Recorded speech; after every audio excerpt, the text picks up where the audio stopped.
Friends, आज मैं आपके सामने हिस्टोरिकल फैक्ट्स को लेकर कुछ इंफॉर्मेशन देने जा रहा हूं। फ्रेंड्स, जैसे कि मैंने अपने पहले वॉल्यूम में पार्ट 1 में कहा था कि हिस्ट्री बोरिंग सब्जेक्ट नहीं है। Actually this is depend on the method and way. Teaching method क्या है, वे क्या है, इस पर बहुत डिपेंड करता है।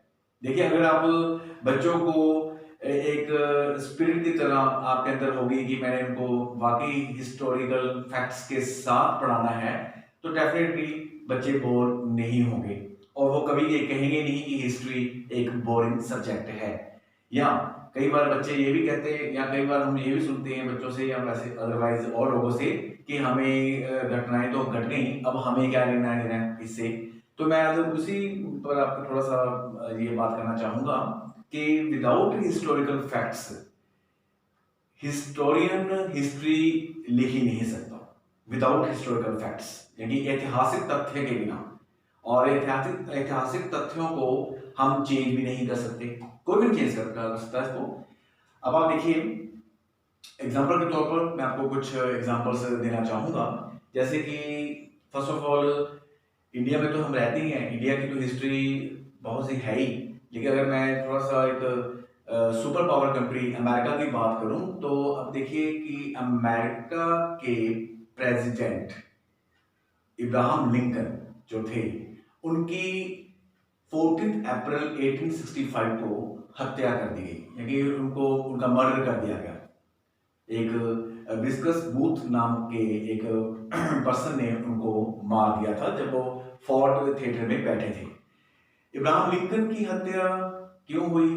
नेचुरल बात है, the result of the civil war के कारण, क्योंकि वो 1860 में स्टार्ट हो गई थी अमेरिका में। सिविल वॉर हुई थी, जो नीग्रोज हैं और जो व्हाइट्स हैं, इट मींस अंग्रेज, इनके बीच, इन लोगों के बीच एक जो आपस में डिफरेंसेस था उसको लेकर हुआ था। और अब्राहम लिंकन को 14 अप्रैल को 1865 को मार दिया गया। तो अब ये एक हिस्टोरिकल फैक्ट बन गया, ऐतिहासिक तथ्य बन गया। लेकिन अब तो वो घटना बिल्कुल ही खत्म हो चुकी है। तो अब हमें उस घटना के बारे में कैसे पता चला? वो ऐसे, क्योंकि जो उसके आई विटनेस थे, जिन्होंने उनको देखा इब्राहिम लिंकन को मारते हुए, ठीक है, तो वहां से जब जो लोगों के कह लीजिए उनकी जो इंफॉर्मेशन मिली, उसको आगे इतिहासकार ने एक तथ्य का रूप देकर उसको आगे इतिहास में, हिस्ट्री में मेंशन किया, तो वो एक हिस्टोरिकल फैक्ट बन गया। लेकिन यहीं पर मैं आपको एक और क्लियर कर दूं बात कि हिस्ट्री जो है, हिस्टोरिकल फैक्ट्स जो है, वो ग्रेट पर्सनैलिटीज के या सेलिब्रिटीज के, या कह लीजिए कि वो जो काफी फेमस पर्सन होता है उसके साथ अगर कोई इंसिडेंट हो जाए तो वो हिस्टोरिकल फैक्ट बन जाता है। अदरवाइज आप हर एक घटना को, एक्सीडेंट को आप हिस्टोरिकल फैक्ट नहीं बना सकते। अब देखिए, रोज कोई ना कुछ होता रहता है। अब आप एग्जाम्पल के तौर पर देख लीजिए कि 1850 में, 1850 में इंग्लैंड के मतलब इंग्लैंड में एक अदरक की रोटी, अदरक होता ना वो, उसकी रोटी बेचने वाले की एक हत्या की गई, उसको मर्डर कर दिया गया। जैसे कि कह लीजिए कि वो रोटी बेचने वाला था, उसको मार दिया गया। तो अब जिस ब्रिज पर उसको मारा गया, तो लोगों को लगा कि ये कौन सा कोई एक सिंपल सी बात है कि उस बंदे को मार दिया गया। लेकिन जब लॉर्ड जॉर्ज सैंगर ने, यस नाम सुनिए, लॉर्ड जॉर्ज सैंगर ने अपनी बुक, अपनी ऑटोबायोग्राफी 70 इयर्स ऑफ शोमैन 1926 के पेज नंबर 181 पर उसको मेंशन किया, उस इंसिडेंट को, तो वो एक हिस्टोरिकल फैक्ट बन गया दोस्तों। जी हाँ, हिस्टोरिकल फैक्ट बन गया क्योंकि उन्होंने मेंशन किया है। और अब जब वही घटना को ऑक्सफोर्ड यूनिवर्सिटी में प्रोफेसर डॉक्टर किटसन क्लॉक ने अपने एक स्पीच में उसको मेंशन किया, तब तो वो और भी घटना इतनी ज्यादा पॉपुलर हो गई कि उसको उस समय के रिसर्चर उस पर रिसर्च करने लगे कि क्यों हुई, कैसे हुई, इसके क्या कारण थे, वगैरह वगैरह वगैरह। मैंने कहा था आपको कि कई बार छोटी सी घटना भी बड़ी बन जाती है। और इसी तरह अब देखिए, लोग आते हैं, पैदा होते हैं, चले जाते हैं। डेफिनेटली क्या बात है कि मरने के बाद बंदा क्रीमेशन ग्राउंड पर ही जाएगा अपने अपने धर्म के अकॉर्डिंग। और अब और ये भी सच्ची बात है कि जीवन जैसे कि देख रहे हैं कई अपने रिफॉर्मर्स कहते हैं कि जीवन में तो है ही क्या, दुखी है, इससे बढ़ावा और कुछ नहीं है। तो लेकिन अगर आप महात्मा बुद्ध की बात करें, लॉर्ड बुद्धा की, तो उन्होंने 4 साइड्स यानी 4 सीन्स को देखा और इन सीन्स को देखकर ही वो अपना उन्होंने घर बार त्याग कर दिया, सबको छोड़ के चले गए और एक तपस्वी बन गए और कहलाए क्या फिर वो महात्मा बुद्ध।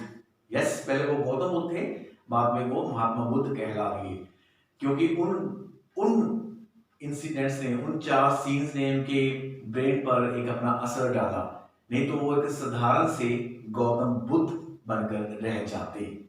तो मैंने कहा ना कि वो एक तरह से वो बन गए, उनका हिस्टोरिकल फैक्ट ये नहीं है कि वो महात्मा बुद्ध बने। हिस्टोरिकल फैक्ट ये है कि वो घटनाएं घटी, उन्होंने उनको अपने माइंड में लिया और उसके बाद वो उन्होंने सब कुछ छोड़ दिया और बुद्ध धर्म उन्होंने शुरू किया। तो ऐसे ही आप देखते जाइए कि कुछ भी, जैसे कि रोमन किंग हुए थे सीजर। अब सीजर ने रूबिकन रिवर को पार किया, वो पार करके निकल गए उसको, तो ये भी एक हिस्टोरिकल फैक्ट बन गया। अभी ओहो, सीजर ने पार किया है रूबिकन रिवर को। अब लोग तो वहां पर रोज ही रूबिकन नदी, जो नदी है, रिवर है, उसको पार करके जाते हैं। तो ये कोई सिंपल सी बात है, वो नहीं बनेगी हिस्टोरिकल फैक्ट। लेकिन अगर सीजर ने किया है तो वो हिस्टोरिकल फैक्ट बन गया। ये एक सच्चाई है जी, ये बिल्कुल एक सच्चाई है कि ये हमेशा हिस्टोरिकल फैक्ट उसी के साथ जुड़ेगा जो भी कोई ना कोई जिसकी कोई अचीवमेंट्स हैं। अब कुंभ का मेला लिख दीजिए। कुंभ का मेला 1954 में, कुंभ के मेले में, ठीक है, कई लोग, करोड़ों लोग, लाखों लोग वहां पर जाते हैं और जाके नहाते हैं, ठीक है, स्नान करते हैं। लेकिन और हम न्यूज़पेपर में पढ़ भी लेते हैं कि अब भी जब भी कुंभ का मेला लगता है तो हम यही पढ़ते हैं कि कुंभ के मेले में सैकड़ों लोगों ने आके मतलब कि स्नान किया। लेकिन 1954 में हमारे पहले प्रधानमंत्री भारत के पंडित जवाहरलाल नेहरू और भारत के पहले राष्ट्रपति, the first president of India, doctor Rajendra Prasad भी वहां पर शामिल हुए और ये एक हिस्टोरिकल फैक्ट बन गया क्योंकि वो दोनों सेलिब्रिटी थे, as a first prime minister, as a first president. Otherwise तो लोग जाते हैं, स्नान के वापस आ जाते हैं। आप देख लीजिए ना। इसी तरह महात्मा गांधी ने बॉयकॉट मूवमेंट चलाई, लोगों को कह दिया कि आप लोगों ने अंग्रेजों के बनाए हुए कपड़े नहीं पहनने, विदेशी कपड़ों को जला दो, उनकी ये कर दो, नौकरियां छोड़ दो, वगैरह वगैरह। लेकिन जब और लोगों ने अपने कपड़े जलाए, विदेशी कपड़े, वो कहते हैं हमने फॉरेन कपड़े नहीं डालने, ठीक है, वो हम भी बच्चों को ही पढ़ाते हैं कि ऐसे किया वैसे किया। लेकिन जब मोतीलाल नेहरू ने अपने फॉरेन के जो, क्योंकि मोतीलाल नेहरू अपने ज्यादातर फॉरेन कपड़े ही पहनते थे, जब उन्होंने फॉरेन कपड़े जलाए, विदेशी कपड़े जलाए, तो वो एक हिस्टोरिकल फैक्ट बन गया और बहुत ज्यादा एक खबर फैली कि पंडित मोतीलाल नेहरू ने विदेशी कपड़ों का बहिष्कार कर दिया। इसका क्या लाभ हुआ कि लोगों के ऊपर एक और ज्यादा प्रभाव पड़ गया कि अब हम भी उनके रास्ते पर चलेंगे। तो दैट इज द, या कह सकते हैं कि ये नेचुरल बात है कि ये हिस्टोरिकल फैक्ट होगा या बन भी गया। तो मैं वही कह रहा था कि इतनी आप इंसिडेंट्स देख लीजिए, कोई भी हिस्टोरिकल फैक्ट जो है वो आसानी से नहीं बनते और विदाउट हिस्टोरिकल फैक्ट हिस्ट्री की कल्पना भी नहीं की जा सकती। लेकिन यहाँ पर मैं ये भी कहूंगा कि हिस्टोरियन इसको चेंज नहीं कर सकते। अब पानीपत की लड़ाई 21 अप्रैल 1526 को हुई है, तो हिस्टोरियन उसको 19 अप्रैल या 22 अप्रैल नहीं कर सकता।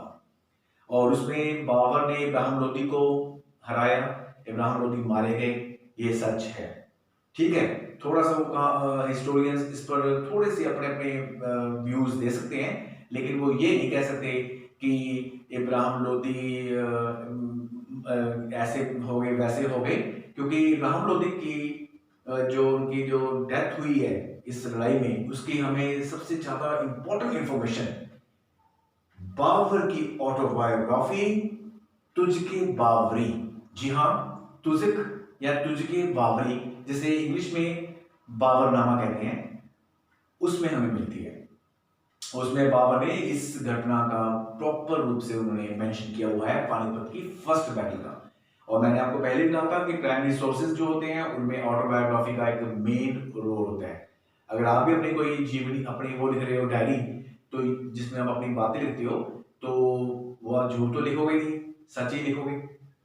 कुछ भी है, ऑटोबायोग्राफी जिसकी भी हो, वो उसको हम प्राइमरी सोर्स के तौर पर ही लेते हैं। चाहे वो हिटलर की मैन कैम्प है, चाहे वो गांधी जी की एक्सपेरिमेंट्स विद द ट्रुथ है, ठीक है जी, चाहे वो अभी आपके सामने मैंने जैसे कि कहा बाबर की तुझके बाबरी या जहांगीर की तुझके जहांगीरी हो। लेकिन ये मैं जहाँ पर आपको जरूर कहूँगा कि मार्केट में बहुत सी हिस्ट्री की बुक्स हैं, आपको बुक्स मिलेंगी कि कई कई क्योंकि मैं इसलिए कह रहा हूँ कि कई हमारे रीडर्स हैं, उनको शौक होता है कि हमें हिस्ट्री का पता चले। आज भी मुझे कई बार लोग कहते हैं कि हमें हिस्ट्री के बारे में बताइए, कि या थोड़ा सा हमें इंडियन हिस्ट्री के बारे में पता नहीं, कोई पंजाब की हिस्ट्री के बारे में कहेगा। इवन हमारे यहाँ पर एक डॉक्टर साहब हैं, वो चाइल्ड स्पेशलिस्ट हैं। मैं जब भी बच्चों को उनके पास लेके जाता हूँ, क्योंकि कई बार लेके जाना पड़ता है, तो वो मुझसे बच्चों को देखने के बाद वो मुझसे ये जरूर कहेंगे कि आप अगली बार जब भी आओ तो मुझे ये वाली बुक ला के देना। और मैं बड़ा हैरान होता हूँ कि डॉक्टर साहब आपको भी शौक है हिस्ट्री का? वो कहते हैं कि जी हाँ, ये मैं आपको सच कह रहा हूँ, और मैंने उनको कई बुक्स दी भी हैं। तो ये कोई जरूरी नहीं है कि, मैं तो भी कह रहा हूँ कि कोई जरूरी नहीं है कि ये बोरिंग सब्जेक्ट इसको कहा जाए, जैसे दूर भागा जाए। अगर आप ध्यान से देखोगे तो ये आपको इंटरेस्टिंग लगेगा। आज वैलेंटाइन डे है, और वैलेंटाइन डे मीन्स एक बहुत ही अच्छा दिन माना जाता है, और इसमें रोज जिसे हम गुलाब कहते हैं उसकी एक स्पेशल कह लीजिए रिक्वायरमेंट है, या उसकी स्पेशल यहाँ पर एक अटेंशन है, या उसकी कह लीजिए कि उसकी एक इम्पोर्टेंस है। लेकिन मैं जब नेक्स्ट वीडियो में आपके पास आऊंगा, कभी भी जब आप कहोगे, या नेक्स्ट वीडियो में जब भी आता हूँ, अगर आप लोगों का प्यार मिला तो जल्दी ही आऊंगा, तो उसमें ये जो गुलाब है जिसे हम रोज कहते हैं, जी हाँ, जो कि एक कह लीजिए हम इसको एक अच्छा फूल के तौर पर लेते हैं, इसकी भी लड़ाई हुई है। जी हाँ, गुलाबों की लड़ाई, द बैटल ऑफ रोजेस। ये मैं आपको डेफिनेटली एक्सप्लेन करके बताऊंगा कि ये कहां पर कैसे कब हुई। बैटल ऑफ रोजेस कहते हैं इन गुलाबों का भी युद्ध हुआ था। हमने एटम बॉम्ब्स भी देखे हैं हर एक लेवल पर, कभी वो लड़ाई कभी ये लड़ाई। कई बार हम कहते हैं ना कि हिस्ट्री में तो लड़ाइयाँ होती हैं और तो शैनी ब्लडी है, तो नो नो नो, यहाँ पर गुलाब भी हैं, गुलाबों की लड़ाई भी हुई थी। लेकिन ये जल्द ही आपके सामने, अगर आप लोगों का प्यार मिला तो मैं इसको जल्द ही आप लोगों के सामने लेके आऊंगा। तो यहाँ पर मैं यही कहूंगा कि प्लीज अच्छी बुक्स पढ़िए, और अच्छी बुक्स देखना, अच्छे राइटर्स की, अच्छी हिस्टोरियंस की बुक्स लीजिए, और स्पेशल अगर कोशिश कीजिए कि अगर आपको ऑटोबायोग्राफी मिल जाए किसी भी बेस्ट पर्सनैलिटी की, तो उससे तो बढ़कर कोई, मैं कह रहा हूँ कि अच्छी बात हो ही नहीं सकती, क्योंकि autobiography 101% is a primary sources. और कोई भी, चाहे वो डिक्टेटर है, चाहे एक बेस्ट डेमोक्रेटिक है, वो अपनी ऑटोबायोग्राफी में झूठ नहीं लिखेगा। और हिस्ट्री, इतिहास झूठ पर कभी नहीं टिका होता। इतिहास में आप प्लीज प्लीज, मेरी हाथ जोड़कर आपसे यही एक रिक्वेस्ट है कि कभी मत कहिएगा कि हिस्ट्री में, इतिहास में मन गढ़ंत बातें हैं, या इसमें गप्पे होती हैं, या ये कोई गप्पों की एक टोकरी है। बिल्कुल नहीं, ऐसी बिल्कुल बात नहीं है। आप जैसे जैसे मेरी न्यू न्यू वीडियोस आएंगी, आपको वैसे ही ऐसे तथ्य बताऊंगा कि आप हैरान हो जाओगे, with proof, with historical facts. मेरी ये हमेशा कोशिश है, निशांत शर्मा की ये हमेशा कोशिश है कि हिस्ट्री के बारे में किसी को भी गलत उसके बारे में गाइड ना किया जाए, क्योंकि अगर मैं खुद ही ऑब्जेक्टिव नहीं होऊंगा, या हिस्टोरिकल फैक्ट्स के साथ छेड़छाड़ी उसके साथ उसको मतलब कि उसको तोड़ मोड़ने की कोशिश करूंगा, तो आपके सामने एक अच्छा इतिहास हम लेकर आ ही नहीं सकते। तो गुलाबों की जो मैंने आपको बताया था, एक अच्छी ये हुई थी बैटल, ये भी आपको बताएंगे, और भी कई इंटरेस्टिंग फैक्ट्स के साथ आपके सामने नेक्स्ट वीडियो पर मैं आऊँगा। प्लीज़ आप यहाँ पर आपको ये कहूँगा कि सब्सक्राइब कीजिए इस चैनल को, और ज़्यादा से ज़्यादा अगर आपको अच्छा लगे तो उसको शेयर कीजिए। और अगर आप लोगों का ऐसे प्यार मिला तो मैं डेफिनेटली आपके सामने पूरी कोशिश करके आऊँगा। ओके जी, गुड नाइट, थैंक यू।